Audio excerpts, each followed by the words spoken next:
வணக்கம். மத அரசியல் எவ்வளவு ஆபத்தானது அப்படிங்கிறதுக்கு உதாரணமாக ஒரு சம்பவத்தை சொல்ல விரும்புகிறேன்.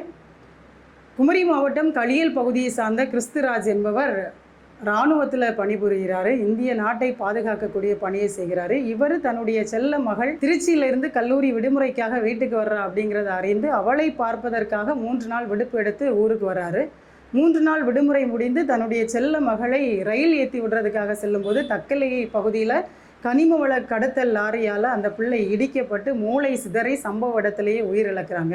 நாட்டையே காப்பாற்றக்கூடிய ஒரு இராணுவ வீரர் தன் கண் முன்னால் தன்னுடைய செல்ல மகளை பாதுகாக்க முடியாமல் பறி கொடுத்த அந்த துயர சம்பவம் அவருடைய மனதை எவ்வளோ பாதித்திருக்கும் அப்படிங்கிறத சிந்திச்சு பாருங்க.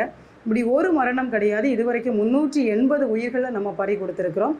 அதுபோல் பலர் விபத்தில் சிக்கி கைகளை இழந்து கால்களை இழந்து கடன் பிரச்சனையிலேயே வாழ்ந்து கொண்டிருக்கிறாங்க.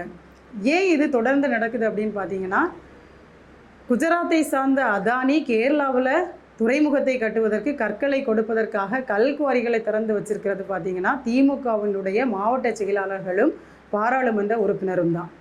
ஹிந்துக்களுக்கு ஒரு பிரச்சனைனா களத்தில் நிற்போம் அப்படின்னு சொன்னால் பாஜக எங்கே போனாங்க? கிறிஸ்தவர்களுக்கு ஒரு பிரச்சனைனா களத்தில் வருவோம்னு சொன்னால் திமுகவும் காங்கிரஸும் இத்தனை மரணங்கள் நடந்த பிறகு எங்கே போனாங்க? இப்போ கூட நாம் தமிழர் கட்சியை சார்ந்த பிள்ளைகள் தான் சாலையில் உட்காந்து போராட்டம் நடத்தி அந்த சாலைகள் வழியாக கனிம வள லாரிகள் செல்றதை முழுவதுமாக தடுக்கும்படியாக உத்தரவு பிறப்பிக்க வச்சுருக்காங்க. ஏன் நம்ம குஜராத்தில் இருக்கக்கூடிய அதானி கேரளாவில் கட்டக்கூடிய துறைமுகத்துக்கு நம்முடைய இயற்கை வளங்களை கொடுத்து கொண்டே இருக்கணும்? அதுபோல் இத்தனை மரணங்களுக்கு நம்ம ஏன் காரணமாக இருக்கணும்? இதெல்லாம் ஏன் நடக்குதுன்னா, உண்மையாக மண்ணுக்காகவும் மக்களுக்காகவும் நிற்கக்கூடிய நாம் தமிழர் கட்சி பிள்ளைகள் எங்களை நீங்கள் புறக்கணித்து மதத்திற்காக தொடர்ந்து பாஜகவுக்கும் காங்கிரஸுக்கும் திமுகவுக்கும் வாக்கு செலுத்துறதுனால தான் நடந்து கொண்டிருக்கிறது. அதனால் அன்பார்ந்த அறிவார்ந்த மக்கள் சிந்தித்து வரக்கூடிய தேர்தலில் உண்மையாக மண்ணுக்காக மக்களுக்காக நிற்கக்கூடிய நாம் தமிழர் கட்சி பிள்ளைகளுக்கு வாக்கு செலுத்துங்கள். இல்லை திரும்பவும் நீங்கள் மத அரசியலை தான் கையில் எடுப்பீங்க அப்படின்னா இனி இந்த சாலையில் நடக்கக்கூடிய ஒவ்வொரு மரணத்துக்கும் நீங்கள் கடவுள்கிட்ட கணக்கு கொடுக்க வேண்டியதாக இருக்கும். நன்றி.